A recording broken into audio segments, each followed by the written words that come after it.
বিসমিল্লাহির রহমানির রহিম। আসসালামু আলাইকুম। সকলকে স্বাগতম আমাদের আজকের ভিডিও টিউটোরিয়ালে অংশগ্রহণ করার জন্য। আসলে ব্যাকগ্রাউন্ড নয়েজের জন্য আসলে দুঃখিত। আশেপাশে অনেক নয়েজ হয়, আমি এগুলো আসলে নয়েজগুলো রিমুভ করা একটু কষ্টসাধ্য, তো একটু মেনে নেবেন আশা করি। ক্ষমা সুন্দর দৃষ্টিতে দেখবেন। আজকে আমরা শুরু করি। আজকে আমাদের সবচেয়ে ইজিয়েস্ট টপিকস আজকে হবে। আমাদের যে বিষয়টা হচ্ছে প্রিভিয়াস নেম, গ্রিড নেম এবং গ্রিড ক্যাপাসিটি, সাবস্টেশন নেম এবং সাবস্টেশন ক্যাপাসিটি, এই তিনটা জিনিস আমরা ইনসার্ট কিভাবে করতে হয় সেটা আমরা দেখব। তো প্রথমে আমি যে একটা ফোল্ডারে গেলাম, 8 তারিখের একটা ফোল্ডার আছে এখানে। এখানে আমার আচ্ছা, এই দেখেন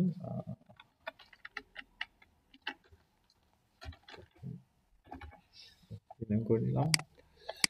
আচ্ছা, 8 অক্টোবরের এটা এখানে বসানো আছে, এটা দরকার নাই। আমি পুরো ব্ল্যাঙ্ক একটা শিটে চলে গেলাম। 1/11/2024 ব্ল্যাঙ্ক শিটটা ওপেন করলাম। এটা দেখেন আমার ব্ল্যাঙ্ক শিট ওপেন হয়ে গেছে। এখানে আমাদের কি কি জিনিস থাকার কথা ছিল দেখি।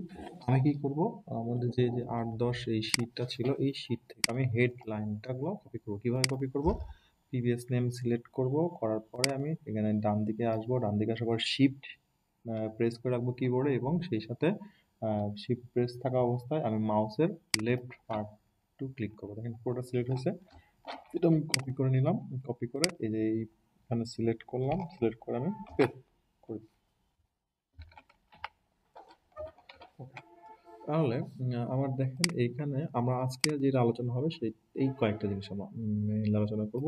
এই 5টা জিনিস: প্রিভিয়াস নেম, প্রিভিয়াস এন হচ্ছে প্রিভিয়াস নেম বোঝায়, গ্রিড এন থেকে grid name, grid capacity, grid cap থেকে গ্রিড ক্যাপাসিটি, এসএস ক্যাপ থেকে সাবস্টেশন ক্যাপাসিটি। এটা আমি আপনাদেরকে একটা শিটে দেখাচ্ছি যে previous name of previous, previous N দ্বারা নেম অফ প্রিভিয়াস বোঝায়, গ্রিড নেম আমার গ্রিড নেম বোঝায়, গ্রিড ক্যাপাসিটি এটা বোঝাচ্ছে substation name, SS name, substation capacity, SS capacity দ্বারা বোঝাচ্ছে এগুলো কোড, আর এটা হচ্ছে details, survey dates, village model. এগুলো আমি আপনাদেরকে আগেই বলেছি, জাস্ট একটু ধারণা নিলাম। আমরা এখানে বসাবো হচ্ছে প্রিভিয়াস নেম। তো আমি আমার প্রথম প্রিভিয়াস নিয়ে কাজ করছি, সেটা হচ্ছে Sirajganj previous one. Sirajganj previous one আমার একটু দেখেন, এটা একটু রিসাইজ করে নিলাম। এগুলো আপনার রিসাইজিং জিনিস, স্টাইলিং আমি আমাদের পরের দিকে দেখাবো। সিরাজগঞ্জ প্রিভিয়াস ওয়ান আমরা আগে ডাটা ইনসার্টগুলো দেখবো, এরপরে এই স্টাইলিংগুলো পরে দেখবো। তো সিরাজগঞ্জ প্রিভিয়াস ওয়ান কেউ যদি চাইলে আমার অনেকে ঢাকা প্রিভিয়াস ওয়ান দিতে পারেন, DJKA ঢাকা প্রিভিয়াস ওয়ান এইভাবে সংক্ষেপে লিখতে পারেন। আবার বগুড়া প্রিভিয়াস ওয়ান, আর যদি ধরেন শুধুমাত্র প্রিভিয়াস হয়, টাঙ্গাইল, যেমন টাঙ্গাইল প্রিভিয়াস। আমরা এইভাবে প্রিভিয়াসের নামগুলো লিখতে পারি।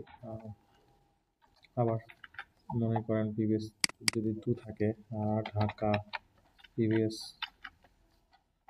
ওয়ান না, যদি ধরেন 2 থাকলে এভাবে আমরা লিখতে পারবো। তো এই রোতে, এই কলামে আমার দুঃখিত, এই কলাম হবে এটা, এই কলামে আমি শুধু প্রিভিয়াস এর নামগুলো লিখব। আমরা যদি যেহেতু একটা প্রিভিয়াস এর কাজ করি, তো যে একটা প্রিভিয়াস এর নামটাই পুরো সবগুলো রোতে হবে এবং এই কলামের আওতায় যতগুলো রো থাকবে, আমার যদি 30টা রো ডাটা থাকে, সব 30টাতেই সেম নামটাই বলবে। সিরাজগঞ্জ প্রিভিয়াস ওয়ান হলে Sirajganj previous one, Dhaka previous one হলে ঢাকা প্রিভিয়াস ওয়ান, বগুড়া হলে বগুড়া, টাঙ্গাইল হলে টাঙ্গাইল। টাঙ্গাইল ওয়ানটা বের করেছি, এরপর ঢাকা প্রিভিয়াস টু। তারপরে গ্রিড নেম। তো গ্রিড নেমটা হবে কি, যে সিরাজগঞ্জ প্রিভিয়াস এর আওতায় কোন গ্রিডের কাজটা আমরা করতেছি। তো আমি আগেই বলেছিলাম সিরাজগঞ্জ প্রিভিয়াস এর আওতায় 3টা গ্রিড আছে। একটা হচ্ছে উল্লাপাড়া, একটা সিরাজগঞ্জ গ্রিড, একটা হচ্ছে শাহজাদপুর গ্রিড। তো আমি উল্লাপাড়া গ্রিডের নিয়ে কাজ করি। গ্রিড নেম হচ্ছে উল্লাপাড়া গ্রিড। এরপরে এটাকে একটু আমি এইখানে ক্লিক করলে এটা পুরো কাভার হয়ে গেল।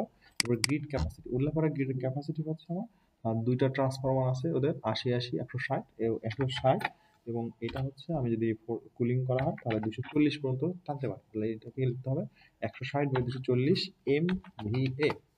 তো এটা বেড়ে চলে গেছে, এটা আমি এখানে ক্লিক করলে এটা আমার জায়গাটা নিয়ে নেবে, 160/240 MVA। এরপরে সাবস্টেশন ক্যাপাসিটি। তো আমি উল্লাপাড়া গ্রিডের ক্যাপাসিটি দিলাম। সাবস্টেশন নেম, আমি কোন সাবস্টেশন কাজ করব, যে আমি উল্লাপাড়া 1 নাম্বার সাবস্টেশনের কাজ করব, উল্লাপাড়া 1। আমি এটাকে আবার এইখানে ধরার পরে মাউস 2বার ক্লিক করলে এটা সুন্দরভাবে প্লেসমেন্ট হচ্ছে। তাহলে উল্লাপাড়া 1 এবং এই উল্লাপাড়া 1 এর ক্যাপাসিটি কত? সেটা হচ্ছে 25 MVA। একটা জিনিস খেয়াল রাখবেন, আমরা কিন্তু এই যে 160/240 MVA লেখার পর একটা স্পেস দিচ্ছি, কিন্তু এখানে কি স্পেস দিচ্ছি না, এখানে একটা লেখা, এই জন্য আমরা স্পেসটাকে অ্যাভয়েড করি। এটা লিখলে, এইভাবে লিখলে জিনিসটা একটু সুন্দর হয়ে যায় আর কি। তো এই দেখেন আমাদের এই কয়টা আজকে টার্গেট ছিল। তো প্রথমে হবে PBS name Sirajganj PBS 1, Dhaka হলে ঢাকা। গ্রিড নেম হবে উল্লাপাড়া গ্রিড, যদি ঢাকা পিবিএস এর এক আওতায় বলতাম তাহলে ঢাকা পিবিএস এর একের আওতায় একটা গ্রিড হইতে পারতো, সেটা ধরুন সাভার গ্রিড হতে পারতো। সাভার গ্রিড, সেখানে ক্যাপাসিটি হতে পারতো 240/360 MVA, এরকম ক্যাপাসিটি। সরি, আমি এখানটা ব্যাকওয়ার্ড স্ল্যাশ হবে। এরপরে হচ্ছে তার সাবস্টেশন নাম লিখতাম, সাবস্টেশন ক্যাপাসিটি লিখতাম, জাস্ট পজিশনটা হচ্ছে এরকম হতো। কিন্তু আমি এগুলো এখন বাদ দিয়ে দিলাম। আমার যেহেতু যে কোনো একটা পিভিএস এর নাম থাকবে এবং গ্রিডের নাম হবে একটা, গ্রিড ক্যাপাসিটি সব একটা থাকবে, আমি কি করব, আমার একদিনে যদি 40টা ডাটা কাজ করা হয়, এই যে সিরাজগঞ্জ পিভিএস অন, এই পর্যন্ত আমি কপি করে নেব, নিয়ে পুরোটাকে আমি 40টা পর্যন্ত বা 40 পর্যন্ত বসাতে পারবো। কিভাবে করলাম, জাস্ট একটা ক্লিক। আমি আবার দেখাচ্ছি কিভাবে করবো, এটা প্রসেসটা কি হবে। জাস্ট আমি সিরাজগঞ্জ পিভিএস 1, এটা এই 4টা জিনিস, এই 5টা জিনিস আমাদের একটা শিটে সব কমন থাকবে। তো সিরাজগঞ্জ পিভিএস 1 থেকে আমি এই পর্যন্ত সিলেক্ট করবো। কিভাবে দুইটা করে সিলেক্ট করতে পারি, একটা আমি বলেছিলাম আপনারা এখানে থেকে কিবোর্ডের মাধ্যমে সিলেক্ট করতে পারেন।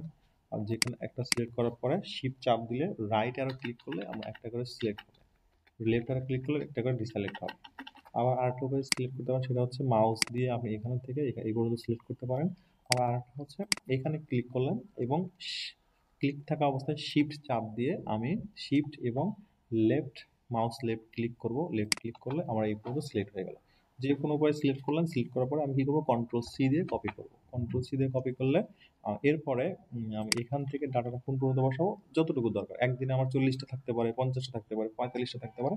আমি সাপোজ 45টা ডাটার কাজ করেছি, তো আমি কি করবো, 45 ডাটা মানে 46 পর্যন্ত পড়বে। তাহলে এই পর্যন্ত আমি কিভাবে সিলেক্ট করলাম এটা, যে এইখানে আমি ক্লিক করলাম, এরপরে 45-এ এসে আমি মাউস অ্যারো ঘুরায় নিচে আসবো, নিচে আসার পরে শিফট চাপ দিয়ে আমি এই যে যে ঘরটা দেখছেন এখানে সিলেক্ট করবো, পুরোটা সিলেক্ট করবো। আবার চাইলে আপনি মাউস দিয়ে সিলেক্ট করতে পারেন। কীভাবে, এই যে মাউস লেফট ক্লিক করে ধরে রাখবেন এবং মাউসটাকে নিচের দিকে নিয়ে আসবেন যতটুকু দরকার, 45, এভাবে আপনারা রাখতে পারেন। এটা একটু জটিল প্রসেস হয়ে যায়। তো এখানে আমি যদি ক্লিক করি শিফট, এরপর শিফট চাপ দিয়ে 46 পর্যন্ত নিয়ে আসলাম, আমার এটা সিলেক্ট হয়ে গেল এবং কন্ট্রোল ভি দিলাম, অটোমেটিক বসে চলে গেল। এই হচ্ছে আমাদের আজকের লেসন। সবাইকে ধন্যবাদ। সালাম আলাইকুম।